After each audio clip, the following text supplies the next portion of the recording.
I love that we have gathered all of the Asia Society here today to talk about really future-proofing, which is the book that I wrote last year, Reinventing Work in an Age of Acceleration, and the topic of many of the talks that I give and the online courses that I run.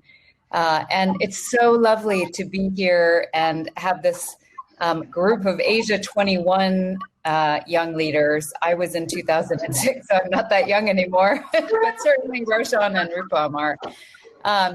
And Roshan has kindly agreed to join me because he has been in the trenches in terms of really making, rethinking education and work for a completely different role in society, and is the founder of Amani Institute, which really looks, one of the things that impressed me in particular, it looks to emerging markets for new ways of doing things, and also really educates people differently in order to be able to give them the most opportunity for impact. So Roshan, please, that was sort of what I found exciting about what you've been doing, but please give us an update and introduce yourself as well.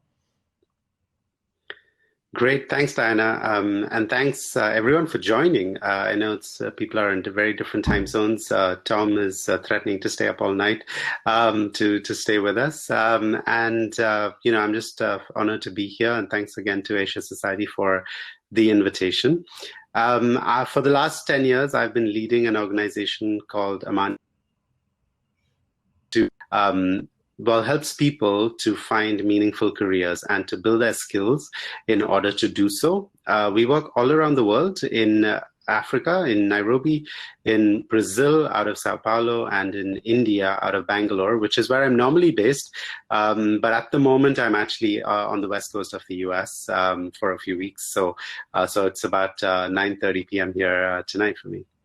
Well, thank you for staying up so late to join me for our fabulous talk about how to future-proof individuals, and really talking about the future of work, the future of careers, with a true focus on positive impact. So we had a little bit of a chat before, and you know that the topic is reinventing work in a time of crisis. And positively adapting to a changing world. So I know that everyone's adapted. I guess one of the positive things about this is that, you know, even if it wasn't on your to-do list for 2020, all of us have become far more adept, certainly at using online video platforms at a bare minimum, but also, you know, connecting remotely and leading people remotely, and frankly, trying to make some impact at a time when a lot of people are struggling, you know, be they an NGO or a business or whatever, they're really having to pivot.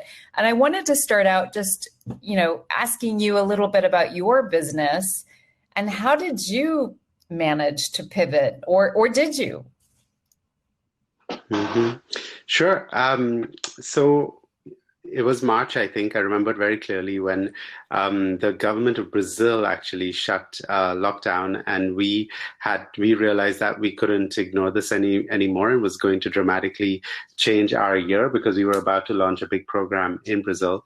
And then my co-founder changed for the whole year and figure out, you know, how we were going to move an organization that largely worked on, you know, in-person education into something that would work virtually. And, you know, it's been a really interesting year and quite an exciting year, actually. So we did, like most other organizations, of course, make the pivot to working online more. And at first, we weren't sure where this was going. Our big challenge, and you know, there were many skeptics as well, who was like, how do we bring the magic of our, you know, high-touch, in-person, highly personalized education to an online format? And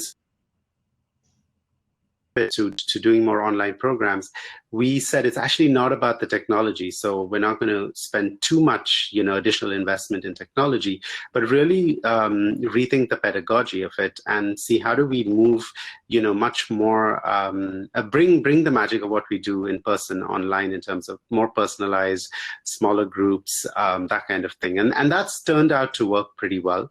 I think, of course, everyone has also gotten more used to doing things online. So what would have perhaps been a lesser appetite, before the pandemic has changed, and so more people are just willing to take classes online, do programs online, hire and all of that, and we've benefited from that as well. So it's actually been a fairly successful year as far as that pivot goes for us. And so it's interesting because in many of the things that I do, for instance, I am head of faculty for the Financial Times Board Director Program, and we did move online because with a 2-day program, it's a 6-month diploma. And I think it was a lot. I mean, 2 full days of Zoom, which is, just 1 day less than the Asia Society has planned for their entire summit. But I feel a little bit like people give you the benefit of the doubt right now that they're saying, okay, I get it. Like, we can't be in person. We'll go on Zoom. However, I'm wondering, and as an event organizer or teacher or whatnot, you go, wow, this is so great. I can have Roshan like dialing in from Seattle, and, it's boundaryless to a certain extent. But do you think next year, if we can be in person, that people will give you as much generosity, of spirit and say, okay, now you're still doing it online, and, and sort of be a little snarky about it? Like, what, you're not going to pay for the sandwiches for lunch? What do you see from your perspective and the people you're speaking to about how you can, part of future proofing is the resilience to get through the trough, but then capitalizing on what to do as you go forward? Yeah. I think that's a great question, Diana. I think that, when it comes to doing work online, and this is beyond just education, of course, I think all forms of work, online, I think the genie's out of the bottle in a way, and it's not going to go back in that. I think there's been like quite a lot of mindset shifts, that it's possible that people can work remotely, that people can work from home. Offices are rethinking their physical infrastructure. We've moved out of our office since we became an online. We decided, like, why, like, our landlord was one of the highest paid people on our staff, if you look at it that way. And so, why pay, why keep paying him? And so we actually moved out of our offices in 2 of our 3 countries. And I'm not sure when we'll go back, So I think in that sense, things have changed, possibly for the long term. Not that all of it will go online, of course, but I think there's been a mindset shift, and we're yet to see how that plays out. But that said, I also think when we can meet in person, there's going to be a major kind of pendulum, shift back, right? People are going to have that hunger to connect in person, to discuss that you can't get online. And so I think that will happen too. So I do think that the future will be much more hybrid, in terms of both online and in person, a lot more flexibility perhaps. And of course, all of these, comments I'm making have exceptions to them for sure. But I do think that that's where we'll go, is much more hybrid and way beyond education for sure, but way beyond that. As well. And we're all going to, see how to make that work for us. So what are the characteristics? I mean, one of the things that's been interesting in Hong Kong, we're in the 4th wave, and I see people coming on from so many different countries. And at the beginning, I remember in February doing something about China is all working from home, the world's largest work from home experiment. And ironically, we had no idea that the entire world was going to be working from home in just a few months. But whereas in the beginning, the kind of your adaptability quotient was all about being able to go to home. In Hong Kong, where we're on the 4th wave, it's like a seesaw. It's like, you know, Hmm. office work, home, office, home, office, home, office, home. And you have to be prepared to sort of spin on a dime in order Hmm. to do this. And I think that that's COVID, but it's broadly applicable. When I did my book last year, it was about the effects of technology, the effects of demographics, the effect of globalization. With all of those things like supply chain disruptions are predicted to be, every 3.5 years or so, companies will have to think about that. So what are the characteristics in your research with Amani have you found allows people to adapt, and to sort of have that kind of resilience? I think perhaps firstly, I think a lot of what you're saying is right in terms of the importance of resilience and adaptability to where this may not be the last pandemic that we'll see in our lifetimes, and where things seem to be changing faster and faster. So we always say at Amani Institute that the most important skill that you can build today is the skill of lifelong learning, right? That you're constantly willing to keep learning new skills, new things, reinvent yourself where necessary. And I do think that, one of the let's say you have a job today and you're one of the, you're fortunate to be privileged and working in an organization, you haven't lost your job. I think most organizations are struggling and will struggle for the pandemic, the accompanying economic, impact of it as well. And so perhaps I think this is a good time to sort of ask what you can do for your organization as much as what your organization can do for you in this. And so, being adaptable to taking on new roles, learning new things, bringing new resources to the table, those are all things that I would say that will, really help you, stand you in good stead as an employee, as someone working, potentially stepping up into leadership in an organization. So that's where my mind goes when you ask that question. So yeah, but I'm curious what you. It's interesting because I'm a little bit more cynical, and so I think that is, I like the idea. I The do journalist in you, perhaps, right? You're trained to be. Yeah. And I think that in the beginning, when I was writing, I was thinking about companies and, there is a symbiosis. So I basically think that, you need to think for yourself. You need to think about your career over 100-year life as tours of duty, where you are responsible for ultimately that lifelong learning you talked about, which I do think is important. And that this idea that your company, which used to be more prevalent, the idea that you'll have one career, the idea that they are mapping out this kind of, progression for you.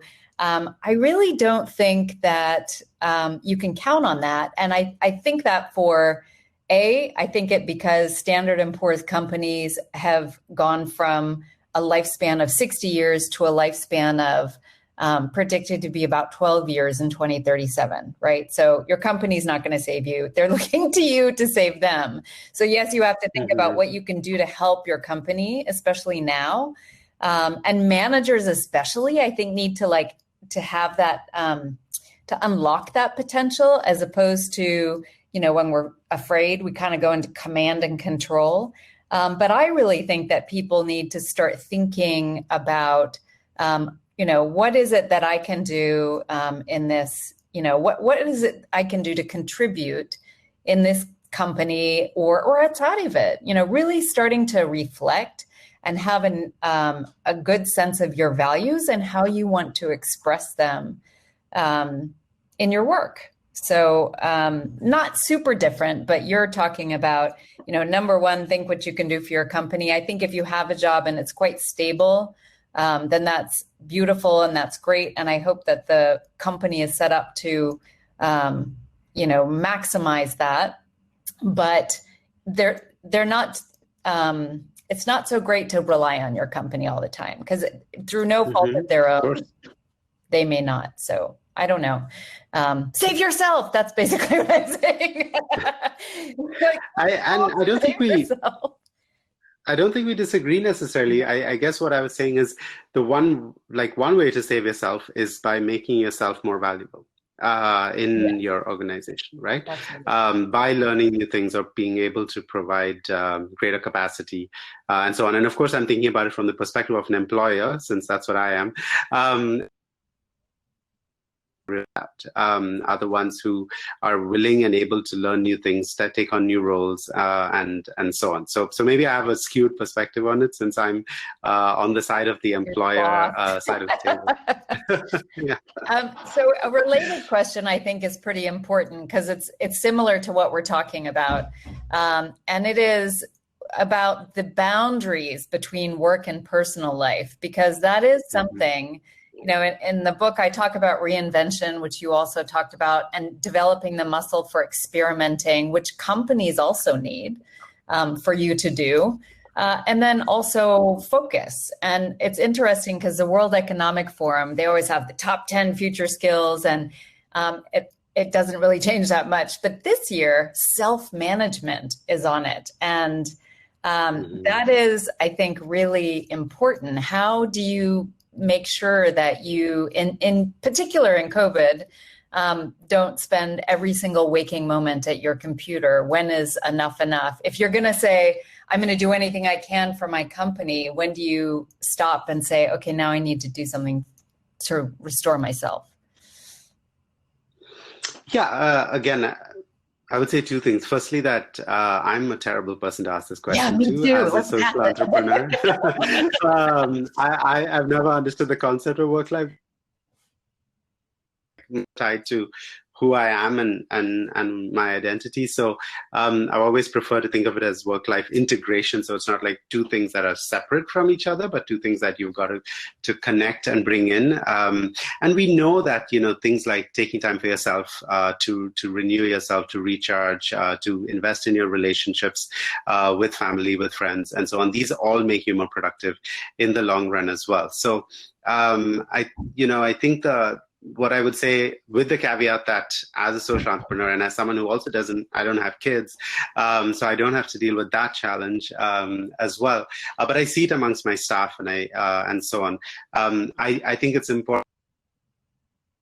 And not just to take care of your family and so on, but also to recharge yourself, to make sure you're staying healthy and fit and eating well, and this is investing in yourself as well for your own long-term mental health, resilience, productivity, and all of that. So while I see there was a question as well around how do you cope with this, and how do you build the boundaries, and I think to a large extent, it's about communication, like proactive communication with your manager at your organization about how can they help you to do that. What do they need? Remembering that they're also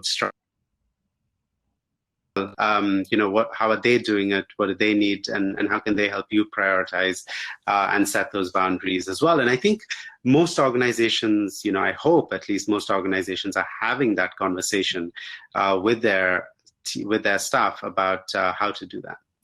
Yeah, I think that's going to be a superpower. I see actually that the schools are teaching it to kids, my kids, where we have a family contract for technology. They're talking about, making good choices around technology for the kids. And, I think that next generation is going to be learning that more. And at the same time, during this time, while we're all remote, we are starting to learn how to communicate better. And a lot of people say, so how do I do that? Like, what's the 1, 2, 3? And I would say getting really good at asking questions is useful. So for example, I taught an MBA course in August, and it went online with 2 days to spare. It was supposed to be in person, and then 2 days before it started, they said it will be all online. And it was interesting because what we ended up having to do is every single 3-hour block, it was 3 hours per day, I would say, okay, what worked for you?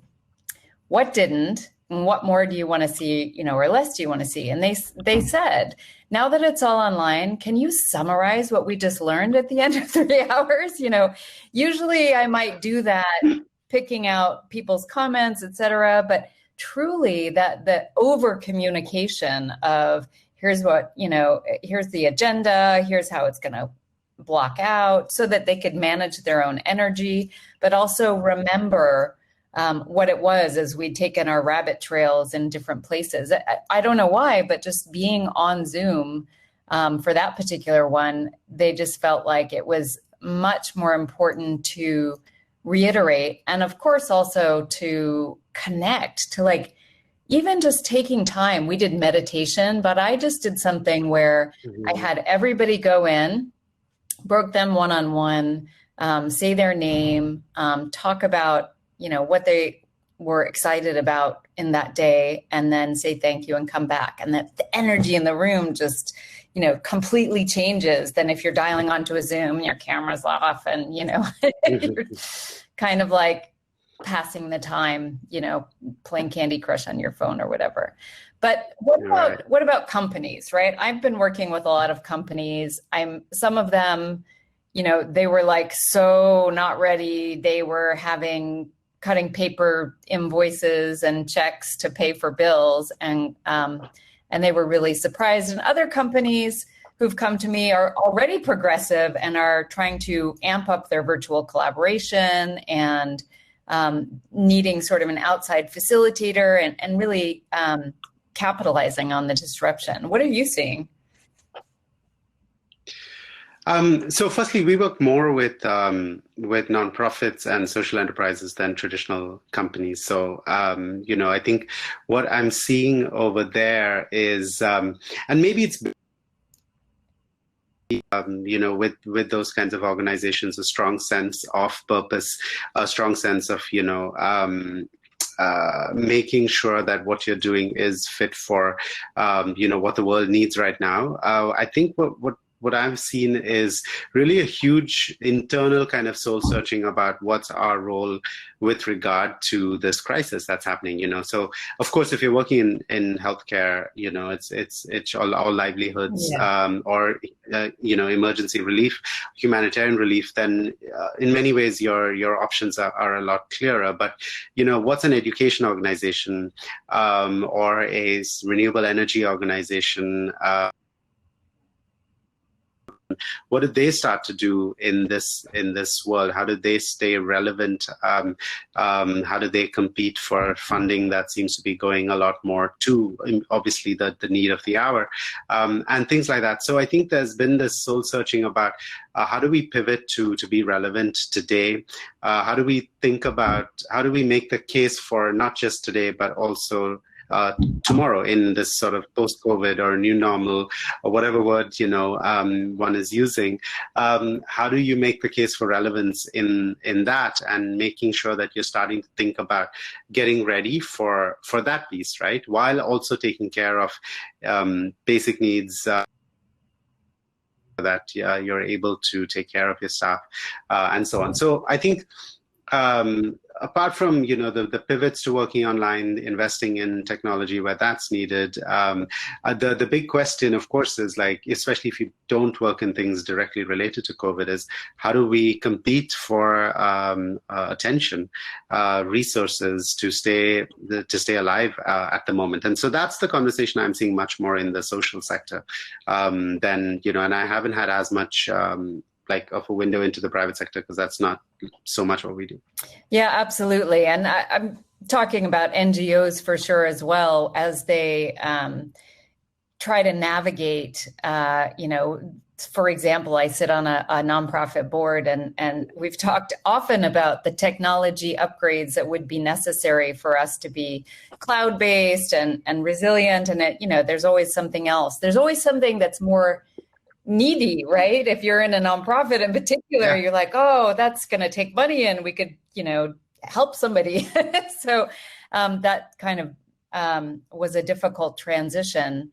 And I know one of the things that's been so impressive to me in Hong Kong is, first of all, they did government subsidies for some of the employment, and they didn't include NGOs. And so four NGO leaders, who happen to all be women, got together to do a call for NGOs to be included, which they then were. And there's been a lot of collaboration. So during this time, I wrote an article for Inc. actually about during this time, if there is less that you can do, it's a good time to be really working on the foundation. So these particular leaders, they were those of them that didn't have the opportunity, for instance, like Amani, they did a lot of in-person work. And if they couldn't, they spent a lot of time together defining job roles, for instance, so that there would be standardization and actually some training that all kinds of people who aspired to those roles could get in Hong Kong. And that was really impressive to me. I work with a lot of boards and social enterprises and NGOs, and they all have questions. And they took it upon themselves to really band together and work on those fundamental, structural and strategy issues that they needed during this time. Yeah. Yeah, very much the same for us, I think, and bringing some of these threads together as well. So when we realized we're going to have to change our entire work plan for the year, we said, well, right now we're not sure what we're going to be doing. So we said, let's plan for the next 2 months at least to, clean up, like what can we do inside to systematize things, to create better processes, better systems, and invest time in that. We also, we had to cut some costs, and particularly around salaries, but we didn't want to lay anyone off. So we said, let's everyone take a small pay cut so that everyone can also stay employed. And so we, so then when we took away some of people's salary, what we gave them back a little bit was time. So we said we moved to a 4-day work week for 2 months to say, everyone, we know this is a difficult time. We know everyone's got challenges with family. So the pandemic's impact is going to be, so we're going to move to a 4-day work week. So you have 3 days back, so like we took away money, but we gave them time in a way. And then after about 2 months, as we moved back into our work really picked up as we pivoted online and the world became more ready for, as you were saying earlier, for doing work online and taking programs online, then that, changed back. And then we brought people back on Fridays, but with a couple of tweaks as well, to encourage deep work as opposed to meetings. So we don't have any in-person, there are no staff meetings on Fridays anymore in the organization, so that can be for deep work, or if people need to take it off for family time, they can do that. They can do that as well. So we've also made some of those tweaks to try to focus on, getting ready as well and making sure people aren't burning out during this time. So let me ask you a question, because I've been studying companies and this sort of shift to more human working hours and kind of bringing your whole human to work, so to speak. And right now, it seems like people are making this accommodation. And in the past, there was a bit of it, I think, because unemployment was really low in most places. So there was a sort of war for talent. Now unemployment's quite high, and we're going to be coming out of this. So is this a policy? I mean, did you approach this thinking, I'm going to try this, and if it works well, then we'll carry it forward? Because, some people are doing it, but the minute that things go back to whatever, they'll say, okay, well, that was fun, but, Yeah. I think the way to approach it is as learning, right? As an experiment. What are we learning from this? How do we monitor what we're learning from this as well? So that's how we approached it. And we said, we've got the opportunity to give people that extra time now. Let's do that. And then opportunity changed, and we needed people to come back because the workload was rising as well. But I think in a larger way, I think that if you're counting hours, then you're focusing on inputs, right? Like you're looking at what are people putting into their job, and I think it's a more healthy thing to focus on outputs. So like, are they doing the work that they're supposed to be doing, and are they doing it on with quality, on schedule? And so we don't actually track people's hours. We don't track when they work. We don't track where they work from. We don't track their vacations. So for us, it's all about focusing on the outputs, like, is the work happening, as opposed to the inputs in terms of all of those things, like how many hours you're spending, how much vacation are you taking, and things like that. So that's our philosophy. I think that's a healthier way to look at it. But again, we're a smaller social enterprise. Of course, Netflix and others do this too, and those are much larger companies. But and this may not be true for every company, of course, may not be able to do this. But in general, I would say start to focus on outputs and not inputs. That makes sense. And one of the things that I have seen, and the debate has partly been because of demographics. So we talked a little bit about, what the difference is between being somebody in your 20s trying to future-proof and being somebody in your 50s trying to future-proof, and stay relevant in the workforce. It may be a different approach. And some of the policies are, in fact, becoming just more inclusive. So you can take maternity leave and elder care, or in your case, you were saying, or you can take some time off for deep. You're saying because your policies are so flexible, it's potentially less relevant. But what do you see in terms of different people and the multi-generational workforce? Do you see that that's something, on the horizon to think about and deal with? I work with people that are often on the senior end of the spectrum in my Futureproof course and others. But I also work in the Hong Kong communities with people in secondary school and university as well. I'm sure there's a generational aspect of this. I think, just broadly speaking, of course, I think one's goals are different based on, which stage of your career you're in, right? Let's say the first 20 years of your career, you're more looking to prove yourself, to build skills, achieve competence, if not expertise in one or multiple domains, build a reputation. I've just sort of finished the first 20 years of my career, so I can't speak to beyond that so much. But what I imagine, and I'd be curious to hear what you found in your research and your book and so on. But I imagine the next 20 years are more likely about, consolidating one's resources for retirement, building meaning, a legacy that you can look back on in pride, giving back to others through mentorship and so on. So I would imagine that's what it is. But of course, I'm not there yet. So I'm curious what you found. You're just on the cusp. I'm on the cusp. What I found, and it's sort of the answer to Marie's question about balancing well-being and productivity. I found this with some research I did with the Financial Times when I was full-time there. We did research on board directors and what people were why people join boards, basically. And certainly it was to give back. It was to utilize the experience that they gained over multiple decades and to give back and stay intellectually engaged.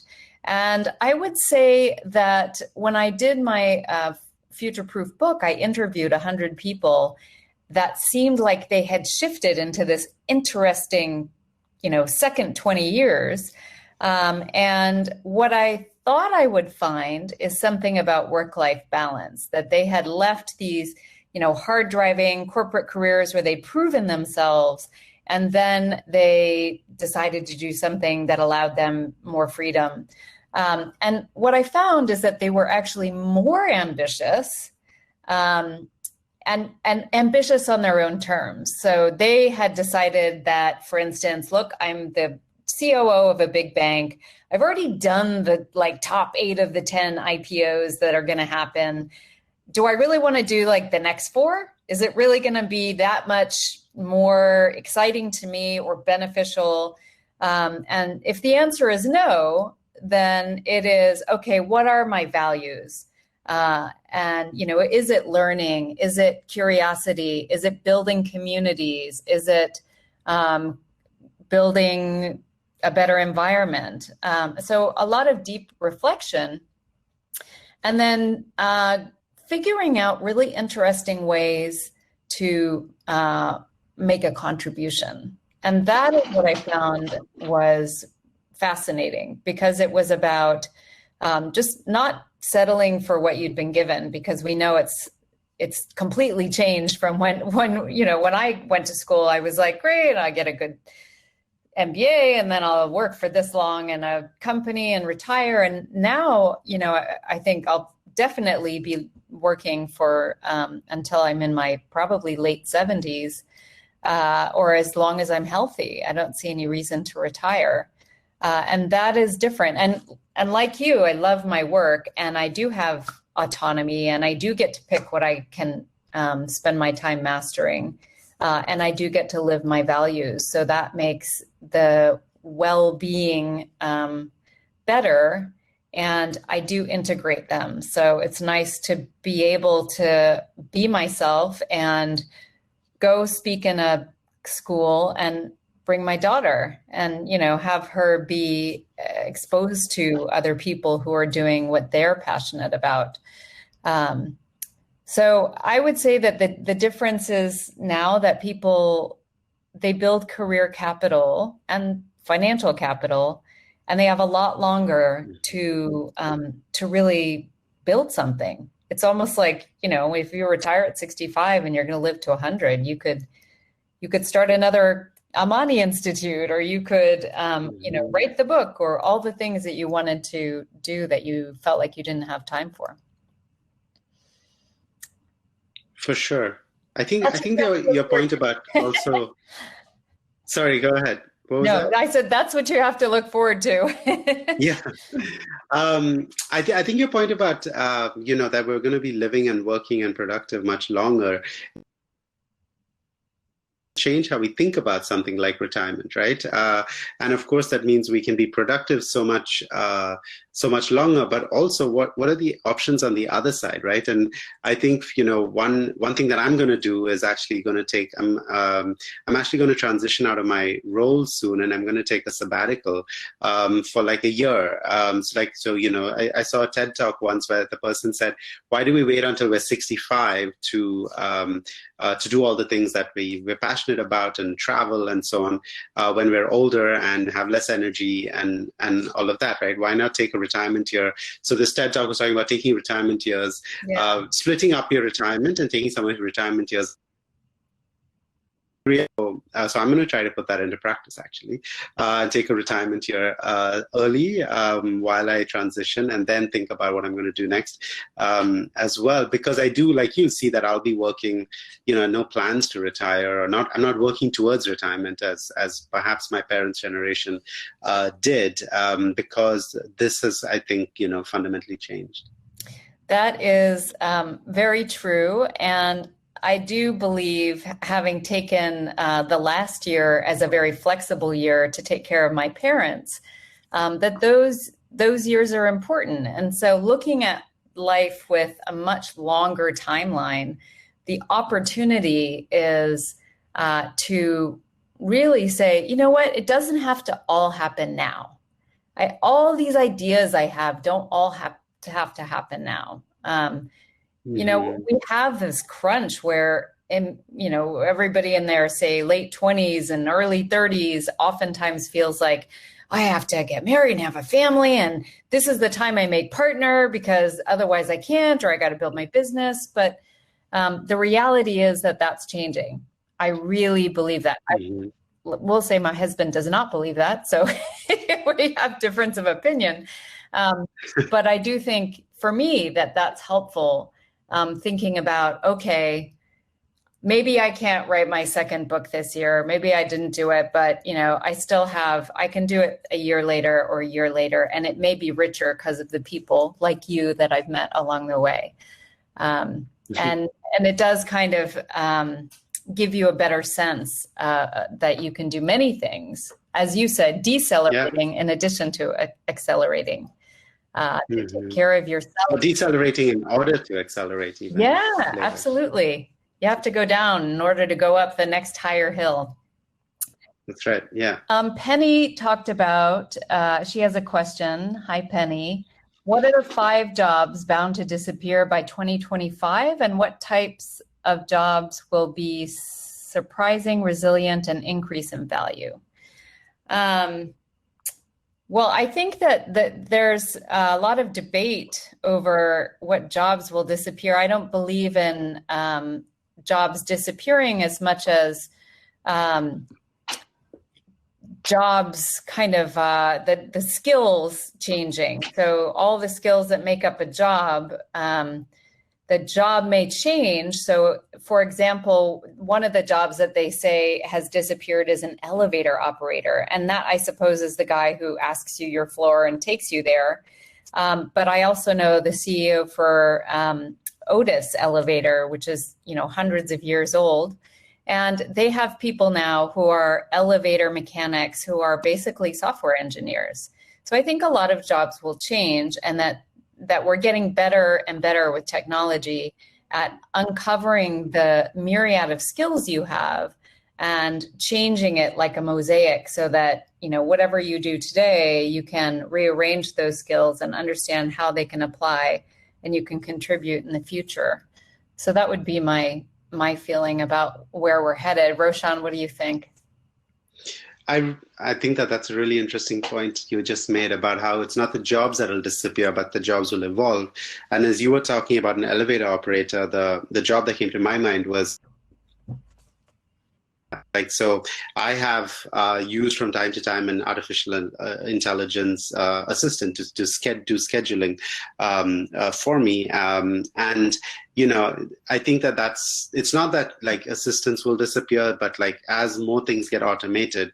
And again, I would say to answer Penny, it's not necessarily the jobs that will disappear, but that any task that can be automated will likely be automated. But that just frees up our time or it frees up the time in the case of this hypothetical executive assistant to do things that are more, that require more kind of high touch human skills, around good interpersonal communication, conflict,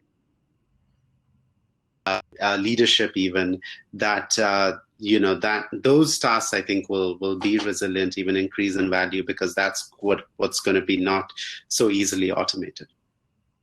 Yeah, I think in a world of automation, obviously the rote and repetitive tasks are the ones that will be automated first. And I always say that the human potential in an AI-powered world is to help people feel like they belong, to help people feel safe, and also to help people feel relevant. So those are 3 things. If you think about how you do that, even if you're in sales, and you're thinking about your client, what are your client's needs? How can you make sure that their job is relevant? How can you make sure that your client belongs to as a client to your organization? And how can, in particular for teams, I think, how can you make people feel safe in their communities, but also safe enough so that all voices can be heard in terms of a company? I think that's really important. And we don't do it that well. So, there's so much to learn that I think that really we have a lot of things to learn and a lot of room for improvement on our human skills. Mm-hmm. So I agree. Sorry to interrupt. Did you have another thing to add, Roshan? No, I was just saying I agree with that. Yeah. One of the things, and I don't want to overlook it because it's really intriguing to me, having lived in Hong Kong for 20 years, and you starting the Amani Institute, I believe that the world is experiencing a new kind of globalization, which is really Asia globalizing, outward, as opposed to in the past where it's not the first time, right? Genghis Khan thought of that before I did. But, in the past, there's this assumption that the West is globalizing to Asia and elsewhere. what do you think that we can learn from emerging markets, and what do you think that's, Asia is going to imprint upon the world as this happens? Yeah, this has been a question for me, over the last decade or so with my career, because when we started Amani Institute, I was actually living in the U.S. and I was in a stable job that was on track to get a green card and and all of that. And I quit the job, turned down the possibility of a green card, and moved to start a nonprofit in Nairobi, in Kenya, an emerging market. And for me, the potential of emerging markets, because you have this dynamic of both like fast, rapid progress in a way that is going to be much more rapid than what you could do in Europe, for instance, right? Like one of my mentors once said that to create a basement in his house, he had to get more than 100 permissions from the government, whereas when he lived in South Africa, he would have been able to do it with just 1 or 2 permissions, or just go ahead and do it. And so you can get things done much faster in some ways in emerging markets, and so there's rapid potential, there's high potential, but there's also the problems to solve, or the opportunities that come for you because there are problems to solve out there, and ways in which to create and provide value to others. And that juxtaposition of both the potential to get things done and the number of problems to solve, for me, makes emerging markets so exciting and interesting, and really the front lines of where, if you want to see the way humanity is evolving today, then I would say go to emerging markets. Don't go to sort of the established West, or whatever one wants to call it today. So, and then when you think of emerging markets, of course, Asia and Africa, and perhaps the Indian Ocean, really, right? Like that are across to South Africa. That's going to be, I think, the global hub of the future, perhaps. And I'm not the first person to say this, of course. Hans Rosling, the famous researcher, said that. I think he said, like, by over the next 20 years or something, the center of gravity of the world market will shift from the North Atlantic, so North America and Europe, to the Indian Ocean, Asia and Africa. And I think his projection was that by 2040, 60% of upper and middle income people will live outside of the West, and largely in Asia. So I see that as being a big driver. Having lived in the US for so long, but also lived in Asia for so long, you see, I mean, parts of, Bangalore are way more developed than parts of Brooklyn, in New York, right? And, Singapore is more developed than Spain in so many different ways. And so I think, like, those are the way the world is shifting, and it's only going to get more so. But that's kind of me just reading the tea leaves of the future. Of course, we could all be, if 2020 has taught us anything, is that we're all going to be wrong. Yeah, that is true, probably. And Vanita asks, where do you think the next wave of jobs could come from in emerging markets, and what shifts in the economy could create new jobs? I think, that's a really interesting question. I'll add that one of the interesting sessions I facilitated was a group of people in mining in Indonesia, and they were trying to figure out how to transition from a place where all the men were miners and they had to do all the heavy lifting. And when they brought in automation and some of the tractors and such, they found that there were more women who could therefore do the work, and it was creating this difficult transition. So as automation comes in, and in fact, they were saying like that they could do the work sometimes better with the tractor and a little bit more responsible with the machinery. So that's the kind of intriguing, I think, shift that we see happening. But in truly third world economies, what do you see, Roshan?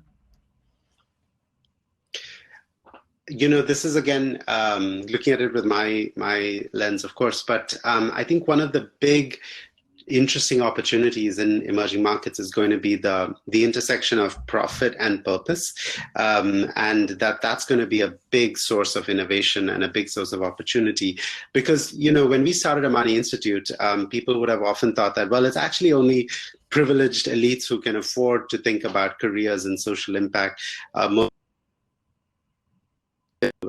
to support themselves. But we've seen this change dramatically in the last 10 years, and people in every country in the world, and particularly in emerging markets, there's a huge hunger amongst young people.